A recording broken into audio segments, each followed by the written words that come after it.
আপনারা যেহেতু নৌকা ভালোবাসেন আমরাও জানি, কিন্তু আপনাদের নৌকা দেখুন আর নাই। এখন আপনারা ভোটটা কই দিবেন? প্রিয় ভাইরা, বিএনপি শান্তিপূর্ণ, ইসলাম যেমন শান্তির ধর্ম, বিএনপি একটা শান্তির দল। এরা রাজনীতি করে দাঙ্গামা হাঙ্গামা বোঝে না। আপনারা জানেন, কোন ব্যক্তি বলতে পারবে না এই বাংলার মাটিতে বিএনপি কোনদিনের জুলুম নির্যাতন নিয়মিত কোন ব্যক্তির উপর কোন একটা মানুষের উপর করেছে। প্রিয় ভাইরা, বন্ধুরা আমার, আপনারা জানেন এই বিএনপি সরকার এই তারেক জিয়াউর রহমানের আমল থেকে খালেদা জিয়া শুরু করে কোন একটা ব্যক্তি বলতে পারবে না যে বিএনপি শান্তির বাইরা।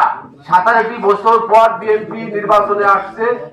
আপনারা এখানে মাঝি সম্প্রদায় যারা উপস্থিত হয়েছেন, আপনাদের সকলের প্রতি আমার অনুরোধ, শহীদুল ইসলাম বাবুল ভাই ধানের শীষ মাকড়ায় এই ভোটটা আপনারা দিবেন। ভোট দিয়ে 5 নং ওয়ার্ড 3 নং ওয়ার্ড এই দুইটা ওয়ার্ড নিয়ে আমাদের প্রবাসী পান্নু যেটা করতেছে এটা আমরা অনেকেই জানি, অনেকেই আমাদের নলেজে আছে। এই পান্নু শ্রম দিতেছে, যদিও সে সৌদি আরব থাকে। সৌদি আরব থাকলেও কিন্তু প্রতিটা নেতাকর্মীর সাথে আমাদের সাথে তার যোগাযোগ। কেমনি একটা ভোট বাড়ানো যায়, বাবুল ভাই ধানের শীষ পাকড়ায় কেমনি আমাদের ভোট বাড়ানো যায়, তৎক্ষণিক এই পান্নু সারাক্ষণ কাজ করতেছে। আমাদেরকে আনাচে কানাচে বাড়ি রাঙ্গিনায় দেশের বাইরে ঘুরতে ঘুরতে মানুষের যে নির্যাতন খাটতে খাটতে অবস্থা, মানুষের দুঃখের কোন সীমা ছিল না। এখন 17টি বছর পর নির্বাচনে আসতেছি। এখন এই নির্বাচন আমরা যাতে ধানের শীষে ভোট কামাই করতে পারি, মানুষের সাথে প্রেম করে ভালোবাসা করে ভোট চাইতে হবে।